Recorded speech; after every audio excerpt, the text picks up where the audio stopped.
Hello students, once again welcome in this amazing series of Sanskaram video lecture.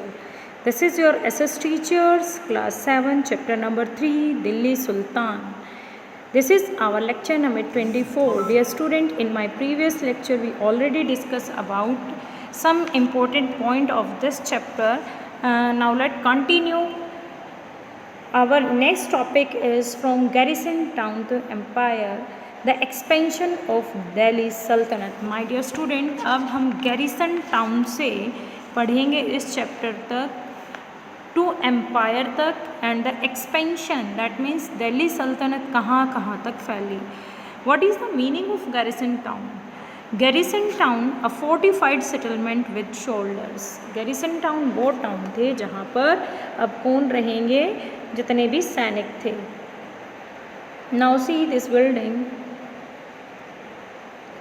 In the early 13th century, actually में see this is the picture of a garrison town. एक garrison town का fort है जिसकी picture मैं आपको show कर रही हूँ. जिस तरीके से उस टाइम पर जो है गैरिसन टाउन्स को बनाया गया और इस तरीके से उनको फोर्टिफाइड किया गया जहाँ पर कौन रहते थे, सोल्जर्स रहते थे. In the early 13th century, control of Delhi Sultan rarely went beyond heavily fortified towns occupied by the garrison. Sultan seldom controlled the hinterland. My dear student, अगर मैं बात करती हूँ अर्ली 13th सेंचुरी की, तो जो दिल्ली सुल्तान थे वो मतलब बहुत ज़्यादा फोर्टिफाइड नहीं, वेंट बियॉन्ड, बहुत ज़्यादा ऑक्यूपाई तो नहीं, लेकिन इस टाइम तक उन्होंने जो है किलाबंदी शुरू कर दी, बड़े बड़े किले बनाने शुरू कर दिए. ऑक्यूपाइड बाय द गैरिसन, जितने भी गैरिसन्स थे उनके लिए उन्होंने जो सैनिक थे बड़े बड़े किलों का निर्माण कर दिया. Sultan seldom control the hinterland. अब what is the meaning of hinterland? The land adjacent to city or part that supply it with goods and services. अब गैरिसन टाउन समझने की बात है आपके लिए. गैरिसन टाउन तो कौन से टाउन, जहाँ पर स्पेशली कौन रहेंगे, आपके सैनिक. लेकिन हिंटरलैंड कौन से, जहाँ पर कॉमन लोग रहेंगे जो इनकी पहुँच से बाहर होंगे, लेकिन इन लोगों के लिए सप्लाई करेंगे वस्तुओं की. The cities were dependent upon trade. पूरी सिटी जो व्यापार पर निर्भर थी. टेरिब्यूट और plunder for supply was difficult to control. Garrison town in distant Bengal and Sindh from Delhi rebellion. My dear student, अगर हम बात करें cities were dependent upon trade, जितनी भी सिटी थी वो व्यापार पर निर्भर थी. टेरिब्यूट और प्लंडर जो लूट का सामान था. For supply was difficult to control, और जो सप्लाई थी उसके लिए कंट्रोल करना डिफ़िकल्ट था. गैरिसन टाउन पर जो कहाँ सिचुएटेड थे, बंगाल और सिंध में. जो दिल्ली के राइबिलियन, जो इसके विद्रोही कह सकते हैं, उनके लिए. War even bad weather cause distinctions of fragile communications route. Delhi's authority challenged by the Mongol inventions from Afghanistan and by governor who rebelled at any sign of sultan's weakness. बात करते हैं, देखो ये इतने स्ट्रॉन्ग नहीं थे. इसका जो बेनिफिट है कौन उठाएंगे, आपके मंगोल इन्वेंशन. अब मंगोल हम पर आक्रमण करेंगे जो सेंट्रल एशिया से बिलोंग करते थे, अफ़गानिस्तान से. अब फर्स्ट पहले मंगोल हमें चुनौती देंगे वो अफ़गानिस्तान वाले. देखो इसके जो राइबिलियन, इसके जो दुश्मन थे वो युद्ध लड़ते थे चाहे कैसी भी स्थिति क्यों ना हो. डिसकनेक्शन हो, फ्रेगाइल कम्युनिकेशन ऐसा होता है जिसमें मतलब ठंडी ठंडी हवाएं, ठंडी शुष्क हवाएं बहती हों और कम्युनिकेशन भी मुश्किल हो, तो वो दिल्ली के रूट पर चल पड़ते थे. और चैलेंज्ड बाय इसको मंगोल इन्वेंशन ने from Afghanistan and by governor who rebelled at any sign of sultan weakness. और उनके जो गवर्नर थे वो कोशिश करते थे कोई ना कोई जो कमज़ोरी है सुल्तान की वो पकड़ी जाए. द सल्तनत बारली सर्वाइव्ड. बारली मुश्किल से सर्वाइव कर पाती थी दिस चैलेंज को.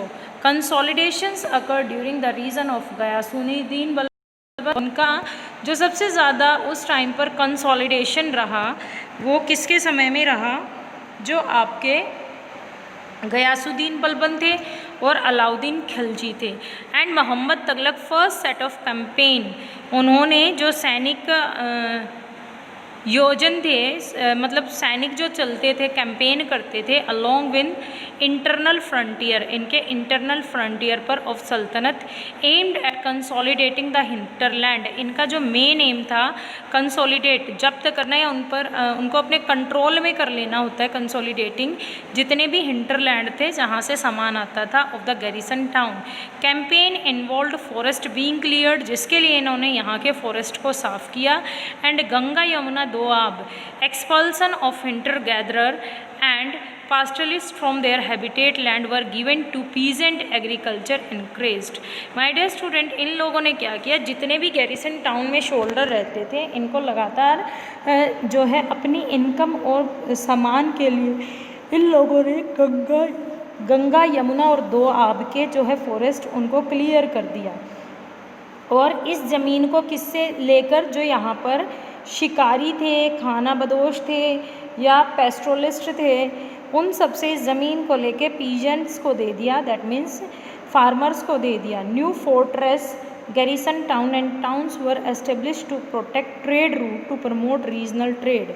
जो न्यू फोर्ट्रेस गैरिसन टाउन थे जिसमें फोर्ट नहीं बने थे, एंड टाउन्स वर एस्टेब्लिश, और नए नए टाउनों की स्थापना की गई, टू प्रोटेक्ट ट्रेड रूट, ताकि जो व्यापार के मार्ग हैं उनको सुरक्षित किया जाए। प्रमोट रीजनल ट्रेड, क्षेत्रीय व्यापार को बढ़ाया गया। Second, expansion occurred along the external frontier, जो बाहरी फ्रंटियर था उस पर भी जो है अपना एक्सपेंशन मीन्स उसको भी घेरने की कोशिश की गई। Of sultanate military expeditions into the southern India start during the region of Alauddin Khilji. अब अलाउद्दीन खिलजी ने जो उसके गैरिसन टाउन थे इनसे बाहर निकल के एरिया को बढ़ाने की कोशिश की गई। दूसरा, जो इनके सैनिक थे इनके लिए इन्होंने कंटिन्यू इनको सैलरी भी देनी थी और साथ में इनका गुजर बसर भी करना था, जिसके लिए फॉरेस्ट को साफ करके किसानों को दे दिया गया। Culminated with the Mohammad Tughlaq in their campaigns, Alauddin Khilji and Mohammad Tughlaq. Sultanate armies captured elephant, culminated, इन्होंने अपनी दैट मीन्स अपनी आर्मी जो है उसका विस्तार किया, बड़ी बड़ी आर्मी की, क्योंकि इनको खतरा किसका था, अब मंगोलों का बहुत ज़्यादा खतरा था। सल्तनत आर्मी कैप्चर्ड एलिफेंट, जो सल्तनत की आर्मी थी उन्होंने एलिफेंट हॉर्स ऑफ स्लेव को पकड़ा। कैरिड अवे प्रीसियस मेटल, और यहाँ से कीमती मेटल को ले गए। By the end of Mohammad Tughlaq region, जिस समय तक मोहम्मद तुगलक के रीजन का एंड होने वाला था। The army of Delhi Sultanate had march across a large part of subcontinent, defeated rival army and seize cities. अब यहाँ से इनकी सेनाएं चल पड़ी पूरे उपमहाद्वीप में, भारतीय उपमहाद्वीप में, एंड डिफीटेड, अपने दुश्मनों की सेनाओं को हराने के लिए। और रास्ते में जितनी भी सिटीज़ आती थी, सीज मीन्स उन पर कब्जा करते हुए चलते थे। Collect taxes from the peasantry, अब इन लोगों ने कलेक्ट करना शुरू किया टैक्स, क्योंकि ज़मीनें भी तो इन्होंने ही दी थी। And dispensed justice in its realm, और न्याय को फैलाया। द मस्जिद, यहाँ पर एक मस्जिद की पिक्चर आपको शो कर रहे हैं। Let a mosque called a masjid in Arabic, अगर हम मॉस्को की बात करें तो मॉस्को को अरेबिक भाषा में मस्जिद कहा जाता है। Is a place where a Muslim prostrate in reverence to Allah. Prostrate कौन होते हैं बेटा, जो इनके धर्म को मानने वाले लोग हैं, वो यहाँ पर याद करते हैं अल्लाह को या उसकी प्रेयर के लिए आते हैं। इन कॉन्ग्रीगेशनल मॉस्क, मस्जिद जामी और जामा मस्जिद आपने देखी, सुनी भी होगी, आई थिंक कुछ बच्चों ने देखी भी होगी जामा मस्जिद के बारे में। मुस्लिम रीड देयर प्रेयर, यहाँ पर जो है मुस्लिम अपनी नमाज को पढ़ने के लिए आते हैं। Member of congregations choose the most respected learned male as their leader, इसको अपना जो इमाम इनका होता था, जैसे हिंदू धर्म में पुजारी होते हैं, इनके इमाम होते हैं, जिसको चूज़ किया जाता है और रिस्पेक्ट दी जाती है। फॉर द रिट्यूल ऑफ प्रेयर, जो प्रेयर की जाती है, जो धार्मिक तरीके से प्रेयर होती है। हु ऑल्सो डिलीवर द सिरमोन, इसके साथ साथ ये सिरमौन उपदेश भी डिलीवर करते हैं during the Friday prayer. During prayer Muslim stand facing Mecca. जिस समय ये प्रेयर करते हैं उस समय ये किसकी तरफ फेस करके खड़े होते हैं? मक्का की तरफ। In India this is to the west, this is called the qibla. ये अगर इंडिया की बात करें तो ये वेस्ट में है, इसको किबला कहा जाता है। Delhi sultan built several mosque in city all over the subcontinent and it demonstrated their claims to be protector of Islam and Muslim. जिससे हमें पता चलता है कि ये किसको सुरक्षित करना चाहते थे? इस्लाम धर्म को और उसके साथ साथ मुसलमानों को।